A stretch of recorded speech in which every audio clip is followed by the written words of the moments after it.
equation is E equals to E naught minus 0.059 upon n log Q। तो यहाँ तीन चीजें हमें ध्यान रखनी थी कि ई नॉट कैसे रखना है। तो ई नॉट को ई कैथोड माइनस ई एनोड दोनों का रिडक्शन पोटेंशियल होना चाहिए, ये ध्यान रखना।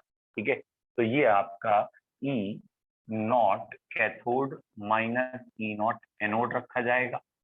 एन क्या होगा, लॉस और गेन ऑब्वियसली बराबर होता है, लेकिन जो भी लॉस में चेंज इन ऑक्सीडेशन नंबर आए, गेन में चेंज इन ऑक्सीडेशन नंबर आए, उन दोनों नंबर का एलसीएम ले लीजिएगा।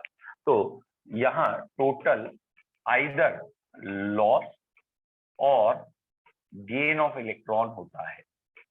ठीक है, और Q क्या है, रिएक्शन कोएफिशिएंट है। ठीक है, और रिएक्शन कोएफिशिएंट में क्या होता है, that is product bye reactant.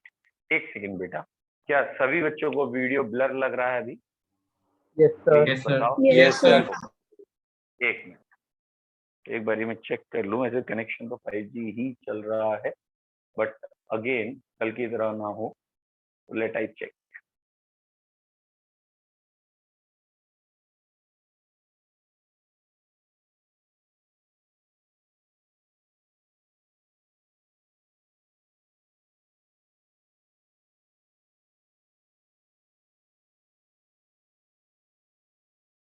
ठीक हो जाए, ओके।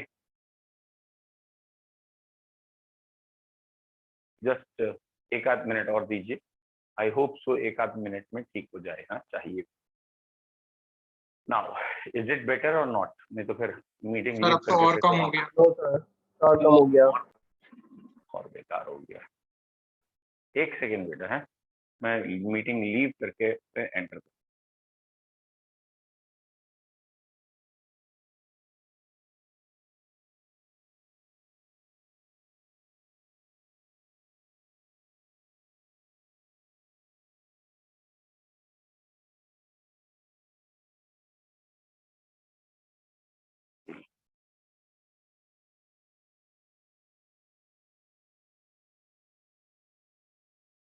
बोलिए बेटा।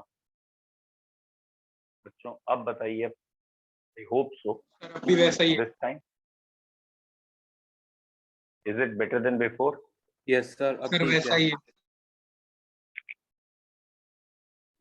सही है, बताइए। सर आपकी आवाज नहीं। तो नेक्स्ट इक्वेशन हो गई थी E is equal to E nought and so on. अब इसके बाद क्या था, नर्स इक्वेशन का एप्लीकेशन थे। पहला एप्लीकेशन हमने नर्स इक्वेशन का पढ़ा कि भैया ईएमएफ ऑफ सेल ही निकाल लेते हैं, तो डायरेक्ट फॉर्मूला लग गया। कहा इक्विलिब्रियम आ गया तब क्या करेंगे। तो अगर इक्विलिब्रियम आ गया है, अगर इक्विलिब्रियम, आपकी आवाज नहीं आ रही, ओके यार ये बड़ा नाटक है। आपकी आवाज आ रही है, मेरी आवाज आ रही है, नहीं आ रही है। एक सेकंड देखता हूँ भाई। बेटा ये तो कनेक्टेड ही है वैसे ऑडियो मेरा।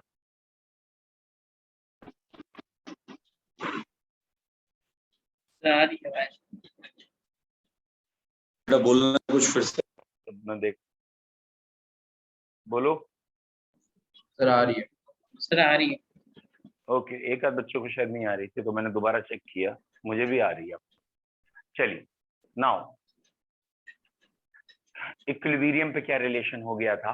तो इक्विलिब्रियम पे ईएमएफ 0 होता था, इसलिए E is equal to E nought is equals to 0.059 upon n log Kc हो जाएगा एट इक्विलिब्रियम। जब इक्विलिब्रियम आएगा तो हम ये फॉर्मूला लगा लेंगे।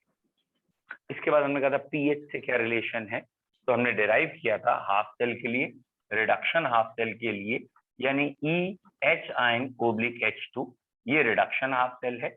इसके लिए फॉर्मूला आया था -0.059 इंटू पीएच। फिर हमने एक फॉर्मूले की बात की थी डाइल्यूशन के लिए। डाइल्यूशन से क्या होता है बच्चों, डायरेक्ट कंसेप्ट है, डाइल्यूशन से ऑक्सीडेशन पोटेंशियल बढ़ता है या फिर रिडक्शन पोटेंशियल कम हो जाता है। तो डाइल्यूशन में जो चेंज इन पोटेंशियल है that is E2 minus E1 is equal to, जब हम डाइल्यूशन कर रहे हैं किसी हाफ सेल का, तो क्या आता है E2 minus E1 is equal to 0.059 upon n and log, यहाँ v या 1/v हो सकता है। जनरल में हमेशा रिडक्शन होगा, और रिडक्शन होगा तो रिडक्शन कम हो जाएगा, तो यहाँ log v लिख लीजिए और ये माइनस साइन लगा लीजिए। तो जब आप डाइल्यूशन करेंगे, it is case of dilution, it is case of pH दिख ही रहा है, and it is case of equilibrium. तो ये तीन अलग अलग हमने लॉजिक्स पढ़े थे। एक एक क्वेश्चन देख लेते हैं। जैसे हम डाइल्यूशन वाला क्वेश्चन आपको बता दे रहे हैं, या भी शीट्स में भी है कि एक जिंक का हाफ सेल है, ठीक है। हाँ बेटा, KSP से भी आ सकता है प्रथम, ठीक है। अभी दिख जाएगा इक्विलिब्रियम से या KSP से भी निकाल सकते हैं, वो भी डायरेक्ट फॉर्मूला भी है, वो भी आ सकता है। मैं निकाल के वो भी लिख देता हूँ अभी। नेक्स्ट, डाइल्यूशन वाले क्वेश्चन का अभी क्वेश्चन बता रहा था, वो क्या है। मान लेते हैं एक जिंक हाफ सेल है, ठीक है। Zinc half cell is diluted 10 times. Zinc half cell is diluted 10 times. Then the electrode potential, अब इसके ऑप्शन होंगे। बेटा जिंक की ना वैलेंसी फिक्स है, हमेशा जिंक की वैलेंसी फिक्स है, तो कोई ये नहीं कहेगा कि बताया ही नहीं कि वैलेंसी क्या है और क्या नहीं, वो सोच के खुद ही करना है। पहला ऑप्शन है इंक्रीज बाई 0.0, बेटा 0.059 को मैंने 0.06 लिखा है।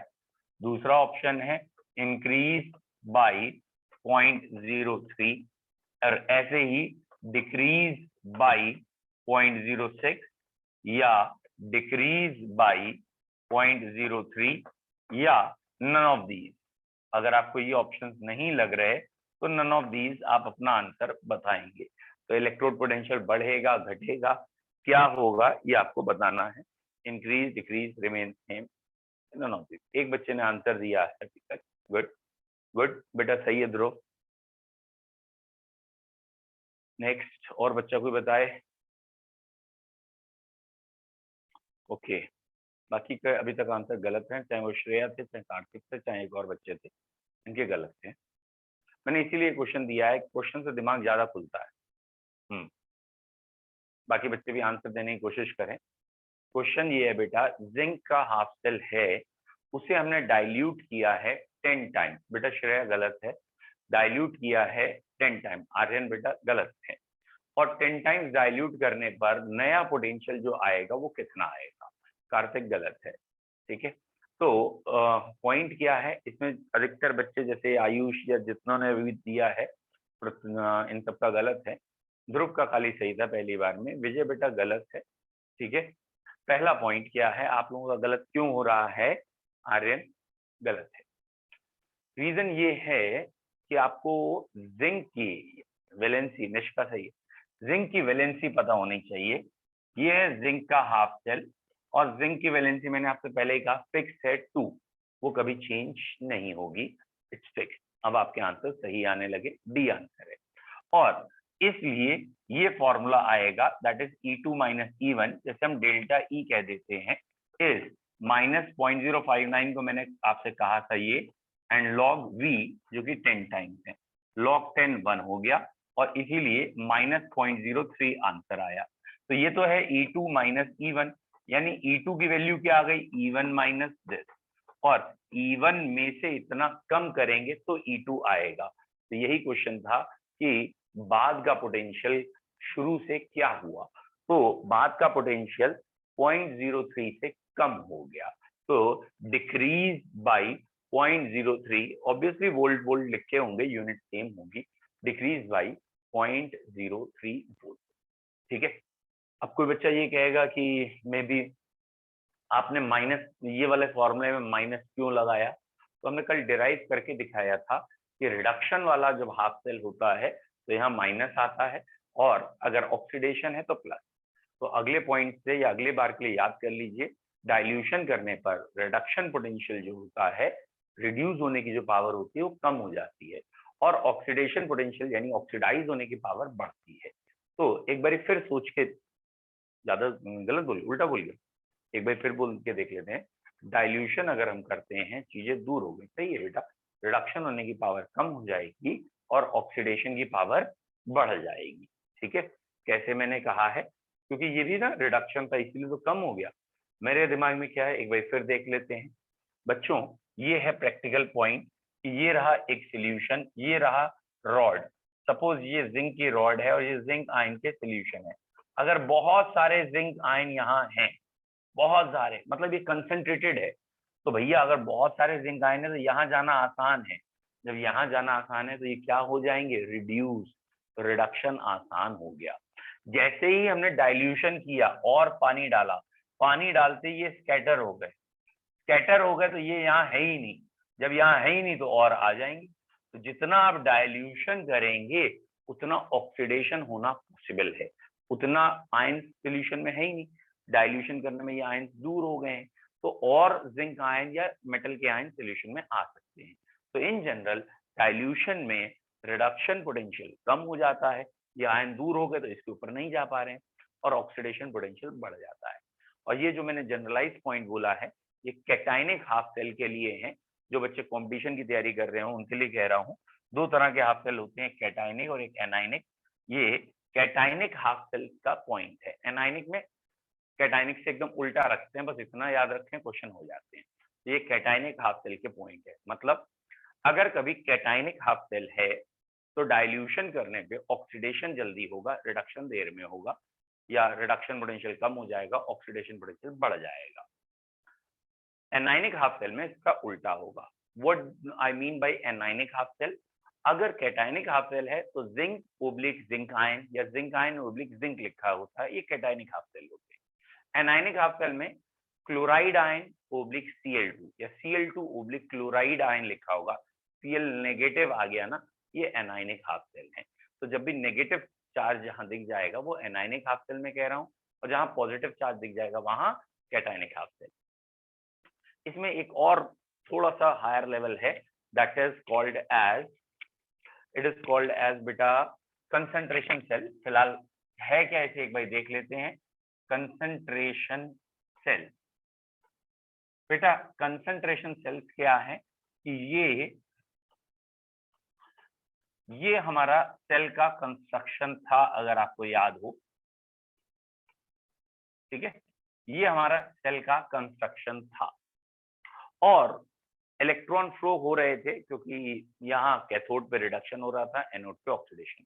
ठीक है, अगर कैथोड और एनोड दोनों सेम एलिमेंट की हो, मतलब ये हाइड्रोजन का सेल है, ये भी हाइड्रोजन का सेल है, तो इसे हम कह रहे हैं concentration cell.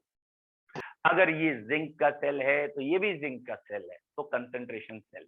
When both cathode and anode are made up of same element, जब कैथोड और एनोड एक ही एलिमेंट की बनी होगी, then that cell is known as concentration cell. ये कंपटीशन का बड़ा फेवरेट टॉपिक रहा है, आईआईटी का स्पेशली बहुत फेवरेट टॉपिक रहा है। 2 साल लगातार क्वेश्चन, लगातार बैक टू बैक, मतलब क्वेश्चन आईआईटी बहुत कम रिपीट करता है बैक टू बैक एक ही टॉपिक के, तो ये याद करना है। तो what are concentration cells? Concentration cells are the cells in which cathode and anode are made up of same element. हाँ बेटा, in which cathode and anode are made up of same element.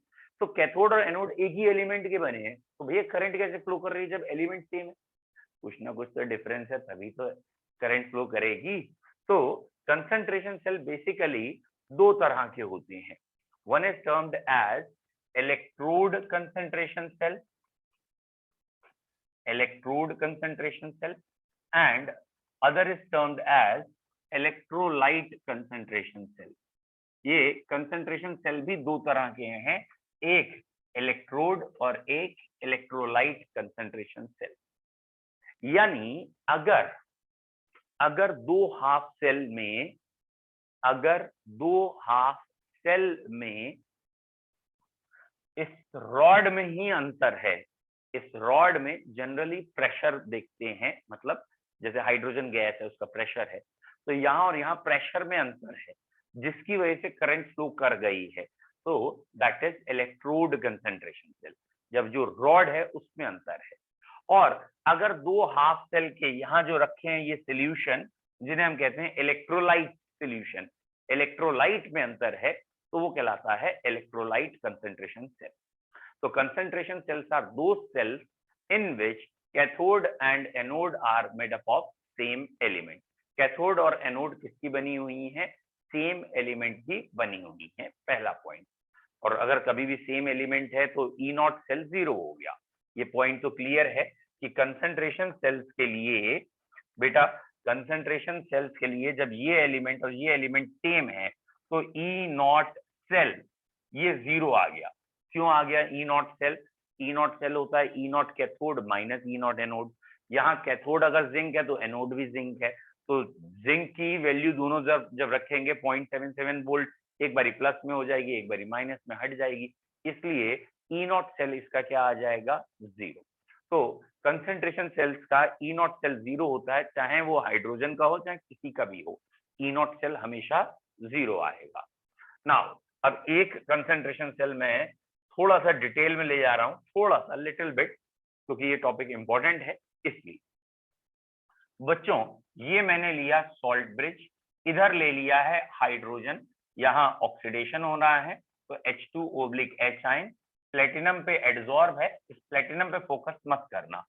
फिर मैंने यहाँ पे जान उसके थोड़ा सा टाइम लगेगा लेकिन कलर चेंज कर रहा हूँ, शायद समझ में ज्यादा आ जाए, इसलिए ये मैंने H आयन लिया है और ये H2 लिया, ये भी प्लेटिनम पे एडजॉर्ब है।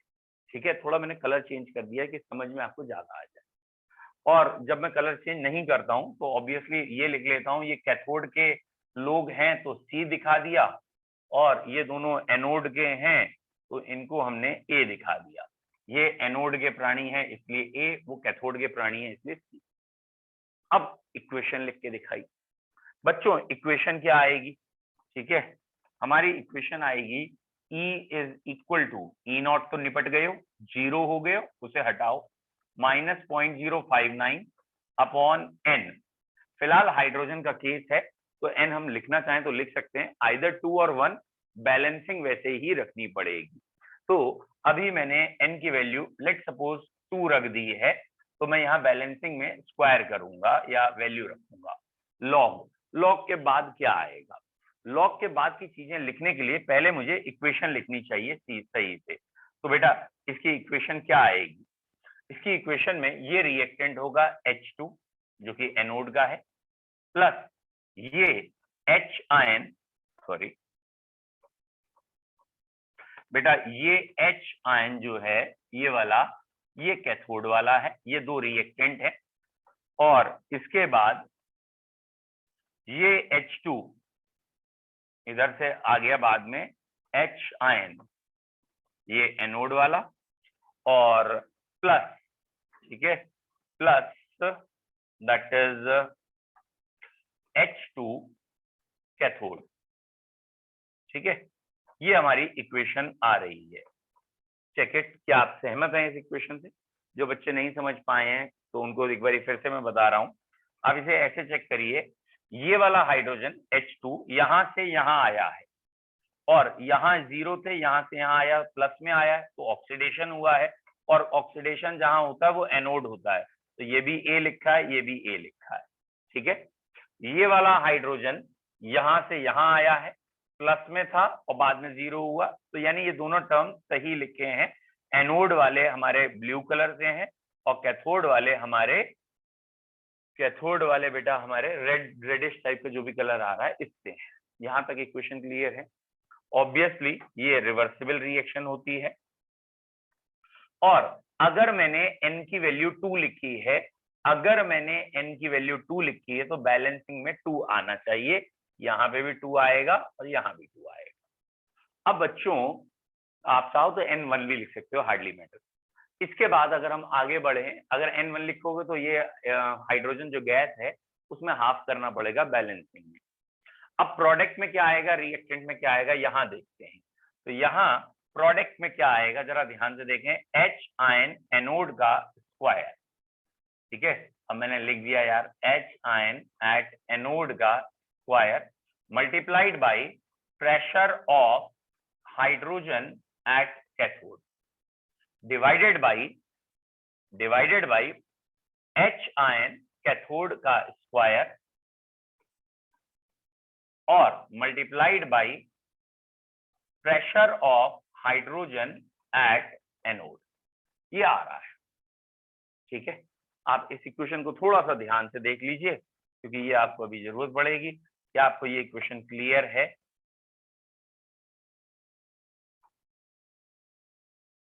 ठीक है,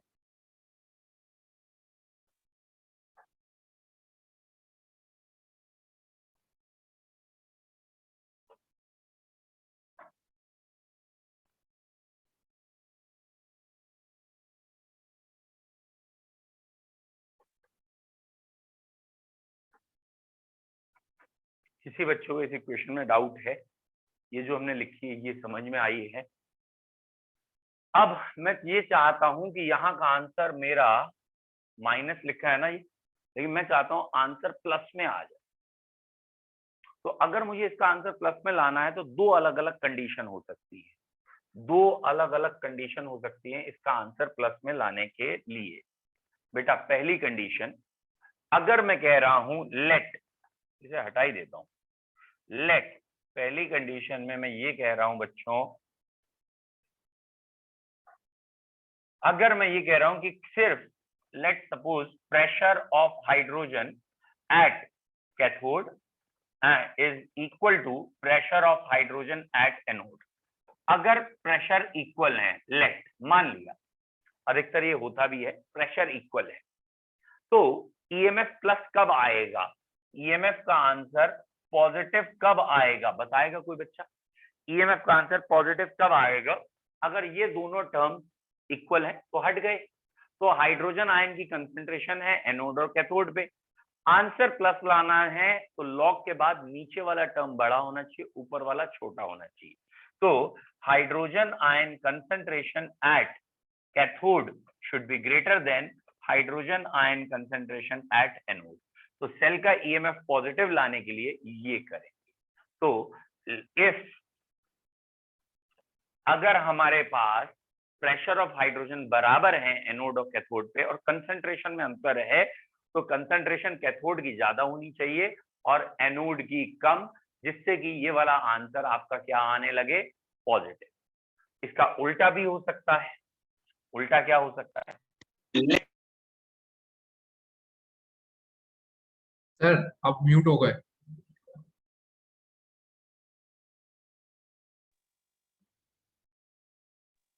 सर आप म्यूट हो गए हो।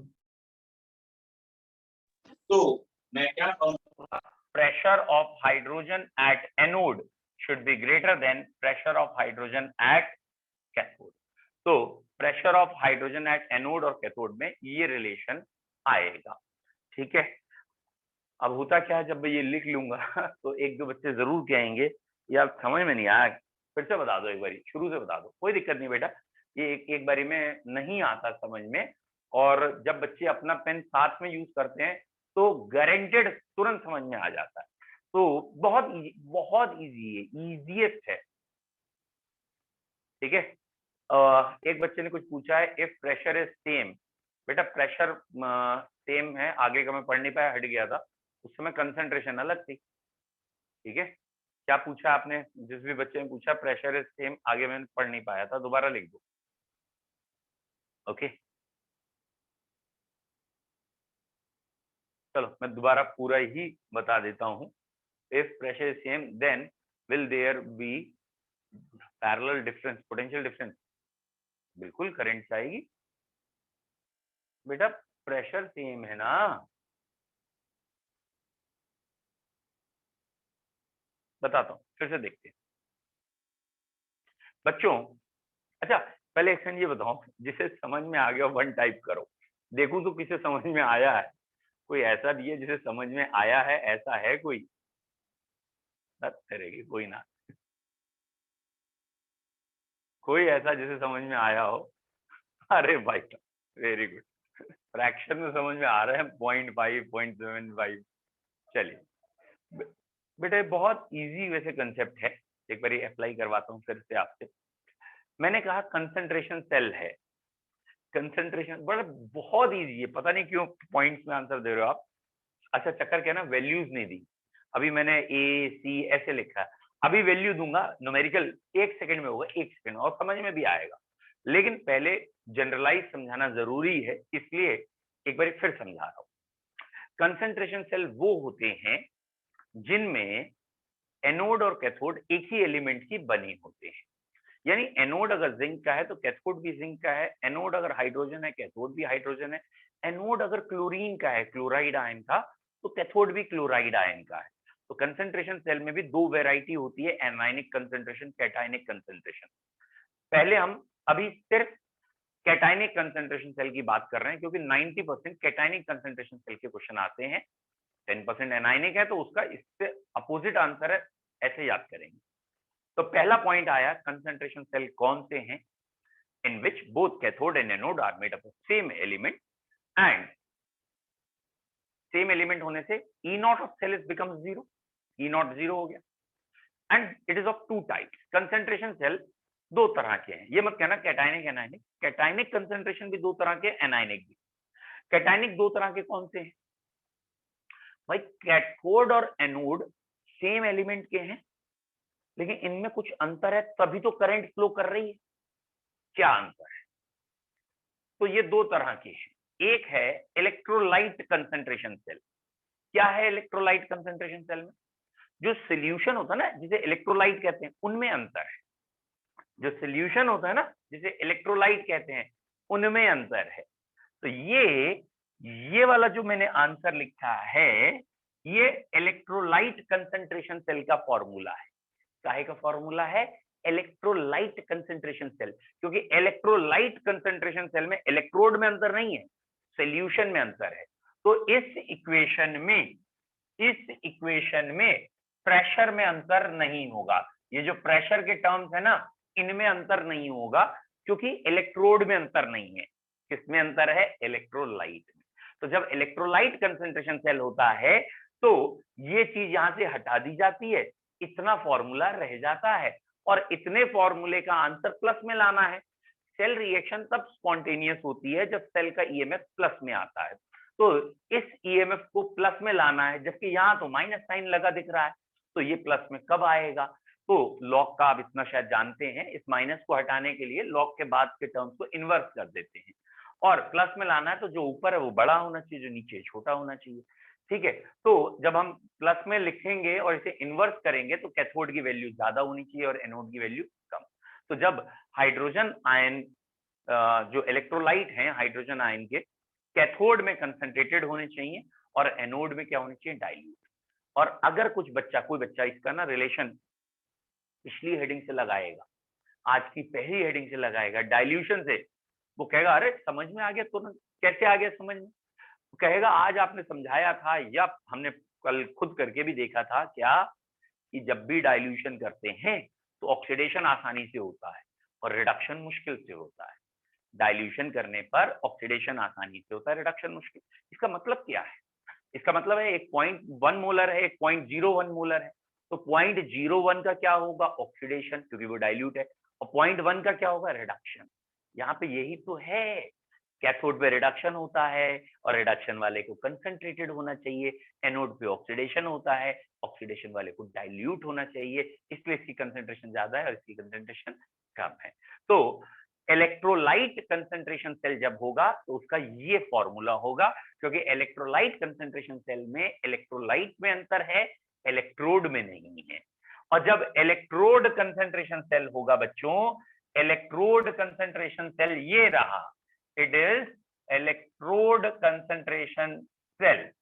यहां क्या है बेटा? सोल्यूशन में अंतर नहीं है, इलेक्ट्रोलाइट में अंतर नहीं है, यानी कंसंट्रेशन सेम है। इलेक्ट्रोड कंसंट्रेशन सेल में कंसंट्रेशन सेम है, तो अंतर काय में है? वो जो रॉड ऊपर टंगी हुई थी उसके प्रेशर में अंतर है। और अगर प्रेशर में अंतर है तो, क्योंकि ये टर्म्स ध्यान से देखिए उल्टे लिखे हैं, यहाँ एनोड ऊपर है, प्रेशर वाले में कैथोड ऊपर है, उल्टे लिखे ना, कंसंट्रेशन के मुकाबले प्रेशर के टर्म्स उल्टे लिखे। और ऐसे यहाँ कैथोड H आयन का नीचे था, तो यहाँ एनोड नीचे है, तो प्रेशर और कंसंट्रेशन के टर्म फॉर्मूले में रिवर्स है। और इसका मतलब अगर आपका एच आयन कंसेंट्रेशन कैथोड की ज्यादा थी तो प्रेशर एनोड का ज्यादा होना चाहिए। अच्छा, पता कई बच्चे क्या कहते हैं, सर हमें तो ये पढ़ाया PV equal to NRT, P equal to CRT, pressure और कंसेंट्रेशन डायरेक्टली है, और अगर कंसेंट्रेशन में ये रिलेशन है तो प्रेशर में भी यही होगा। अरे भैया, पी इक्वल टू सीआरटी तू तब लगाता है जब एक ही चीज के लिए कर रहे हो, मतलब एक सोल्यूशन है, उसकी कंसेंट्रेशन दे रखी है, उसी का तू प्रेशर लगा रहा है तो समझ में आता है। जरा ध्यान लगा, यहाँ कंसेंट्रेशन नीचे जो सोल्यूशन पड़ा है उसका है, और प्रेशर जो ऊपर जो रॉड हैंग कर रही है उसका है। दैट मीन दो अलग चीजें हैं, ये इंटर कन्वर्टेबल नहीं है, चीज ही अलग है, ठीक है, एक दूसरे के रिवर्स है। अब किसी के समझ में आया?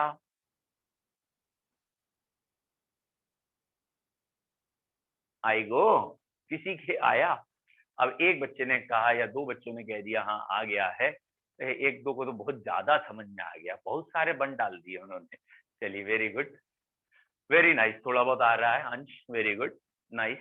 अंश, कार्तिक, प्रथम, ठीक है। और भाई साहब विजय वजीन 90% तक आ गए, बोले 10% की और मदद कर दो सर, 100% हो जाएगा। एक बारी और 10% की तुम्हारी मदद फिर करेंगे, ठीक है, क्योंकि मुझे मालूम है बेटा अभी भी कई बच्चे ऐसे जो बोल नहीं पा रहे, इसलिए कर रहा हूं मैं आपकी मदद।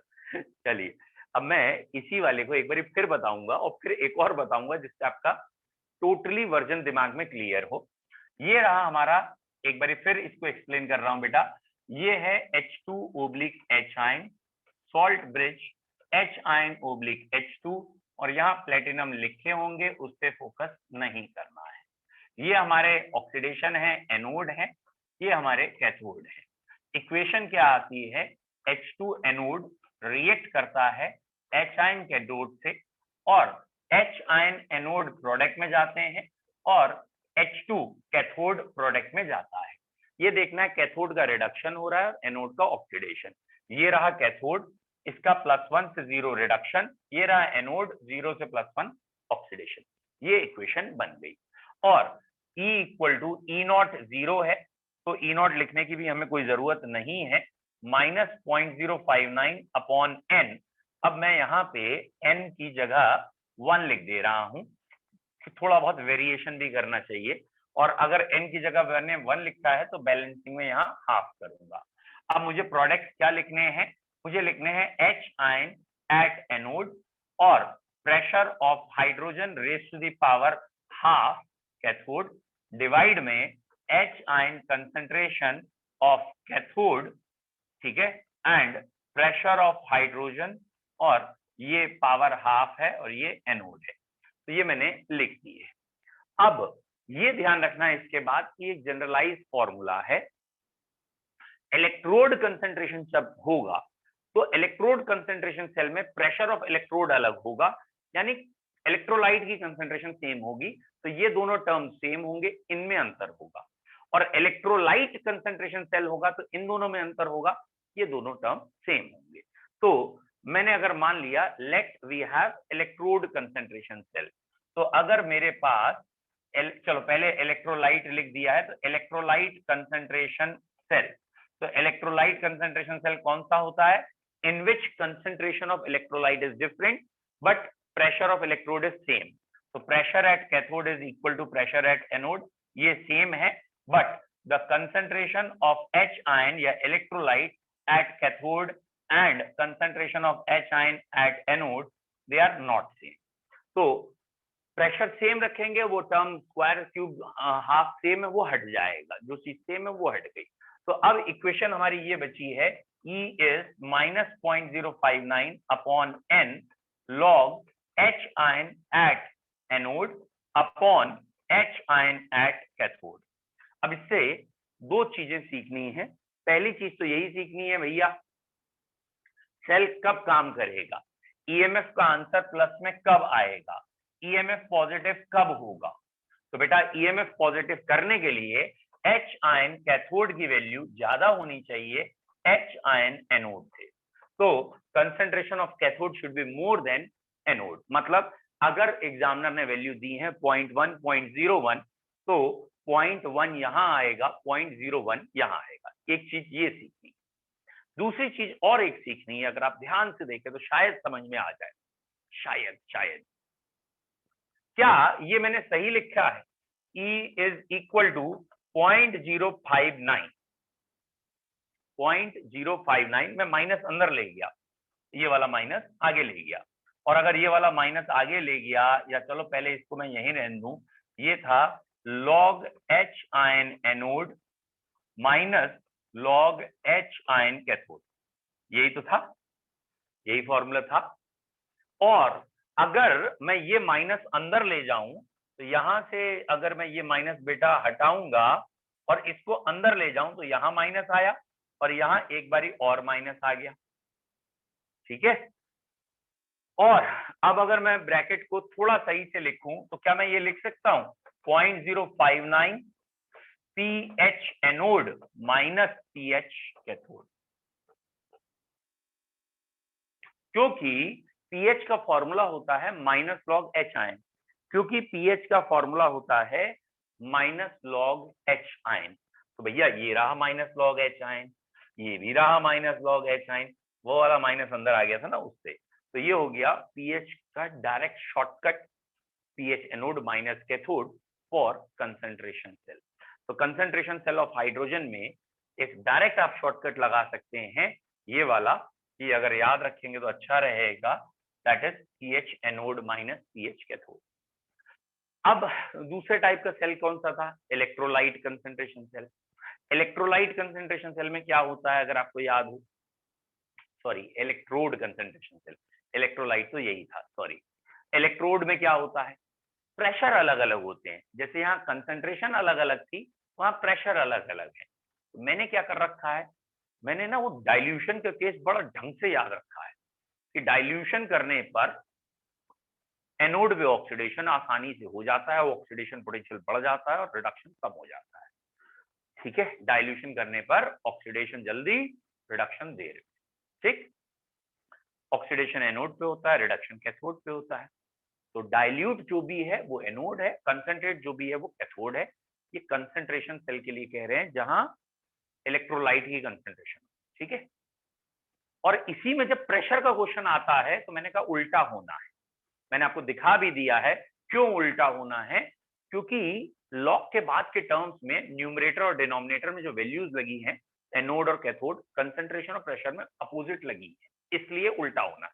मतलब अगर प्रेशर दे रखा है एक 10 एटमॉस्फेयर एक 1 एटमॉस्फेयर, तो प्रेशर जो ज्यादा होगा वो एनोड होगा और जो कम होगा वो कैथोड होगा for electrode concentration cell of cation, ठीक है।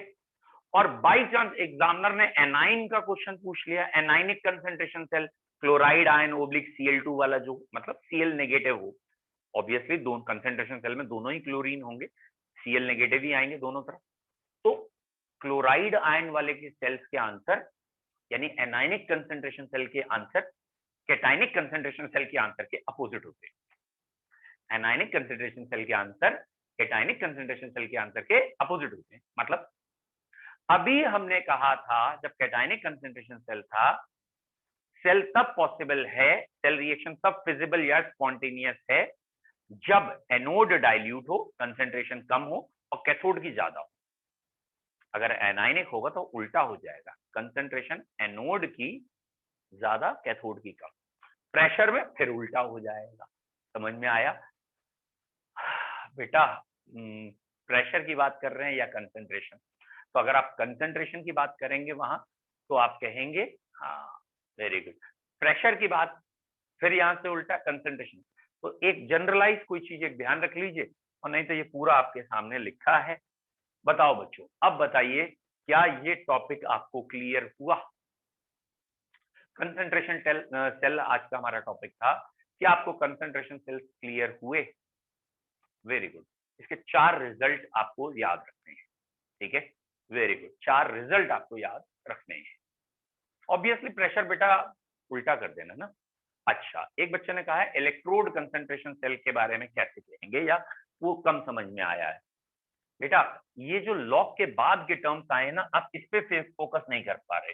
लॉग के बाद एक तो ये टर्म आया था और एक ये टर्म आया था, फिर यहाँ पे ये टर्म आया था और ये टर्म आया था, और ऑब्वियसली एनोड और कैथोड वर्ड भी लिखे थे, तो वो एक बार चेक कर लेते हैं, जहां लिखे थे मैं वहीं लिख देता हूं। यहाँ ऊपर एचाइन एनोड था, अगर ये वाला टर्म एनोड था तो ये गारंटेड कैथोड है, फिर ये कैथोड है और ये एनोड है, ये टर्म। और यहां बाहर एक माइनस साइन भी लगा था, ठीक है। और हमें आंसर प्लस लाना था, तो दो कंडीशन थी, या तो हमारा इक्वेशन इनसे रिलेट होगा, मतलब इलेक्ट्रोलाइट कंसंट्रेशन सेल में कंसंट्रेशन ऑफ इलेक्ट्रोलाइट अलग होती है, जब इलेक्ट्रोड कंसंट्रेशन सेल कहते हैं तो ये चीज अलग होता है और ये सेम होता है। समझ में आया? तो इलेक्ट्रोड कंसंट्रेशन सेल अगर आपको नहीं समझ में आए हैं तो आपको ये वाला टर्म इससे ऊपर रखना है, एक तरीके से ज्यादा रखना है। तो pressure of hydrogen at anode should be greater than pressure of hydrogen at, ठीक है। अब एक बार पढ़ के देखना, ठीक है बेटा, वेरी गुड। चलिए बेटा, ये हो गए कंसंट्रेशन सेल्स, और मैंने आपको ट्यूटोरियल दे ही रखे हैं। एक आध बच्चे ने आज मुझसे कहा भी था कि इसका ट्यूटोरियल नंबर दिस बताइए। बेटा इसका ट्यूटोरियल का पेज नंबर अगर आपको याद हो तो कोई बता दे मुझे। मैंने 35 डाल दिया सीधा, वेरी गुड, 35 मिल गया मुझे। और क्या है, मैं बाकी बच्चों को बता रहा हूँ क्योंकि ये ग्रुप में पढ़ा हुआ है। कोशिश करिएगा, वैसे मैं कल की और पढ़ाई करा दूं आपको, तो कल की पढ़ाई और कराने के बाद ट्यूटोरियल 1, 2 और 3 ये तीनों आपसे हो जाए, मतलब फिर हम उसको डिस्कस करेंगे। अब एक बच्चे ने कहा है अच्छा हाँ ठीक है, इसलिए नहीं हुआ, ठीक है कोई बात नहीं।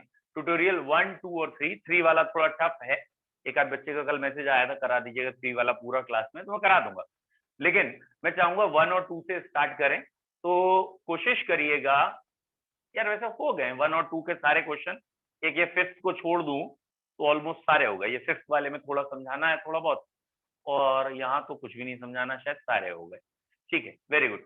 तो कल हम थोड़ा सा जो एक टॉपिक नर्स इक्वेशन का और है, जैसे एक बच्चे ने आज याद दिलाया था, सॉल्युबिलिटी प्रोडक्ट का रिलेशन डाल देंगे। वैसे वो इक्विलिब्रियम ही है, कोई दिक्कत नहीं है, इक्विलिब्रियम कांस्टेंट, तो वो डाल देंगे, ठीक है। तो कल के क्लास में कोशिश करिएगा आप ये वाले ट्यूटोरियल्स के question, that is page number 26 करके लाएं, ठीक है। सुबह वाली क्लास में ना? सुबह में कर लाएंगे, सुबह तो बेटा सोल्यूशन खत्म हो गया तो वहां पे चेक करा दूंगा। सर सॉलिड की भी भेज दीजिए। सर अभी सॉल्यूशंस की एक दो एक्सरसाइज रह गई हैं। Yes sir. ठीक है, तो सुबह वाले में नहीं, आप इसी में डिस्कस कर लेंगे, सारे बच्चे तो वही है हमारे, ठीक है, हमें तो सभी को पढ़ाना है, तो आप बेफिक्र रहिए। और सोल्यूशन की एक दो एक्सरसाइज रह गई हैं तो कल हम सोल्यूशन निपटा लेंगे, ठीक है। और ऐसा बेटा कोई हार्ड एंड फास्ट रूल नहीं है कि हम संडे को क्लास नहीं ले सकते, या मॉर्निंग में ना अभी 11th का शुरू नहीं हुआ है तो हम मॉर्निंग में कंटिन्यूस भी कर सकते हैं अगर हमें लगेगा कि और क्लासेस की जरूरत है। तो ऐसा मत सोचिए कि अगर आपका पेंडिंग जाएगा तो हम, आप अपनी तरफ से फास्ट होइए, मैं आपको 6 दिन क्लास भी दे दूंगा, मॉर्निंग वाली भी, प्रॉब्लम्स वाली, कोई दिक्कत नहीं, ठीक है। कल तो है ही मॉर्निंग की क्लास, तो हमें कोई टेंशन लेनी नहीं। Have a nice time. कल मॉर्निंग का Thank you, sir. करा के आएंगे, करके लाएंगे।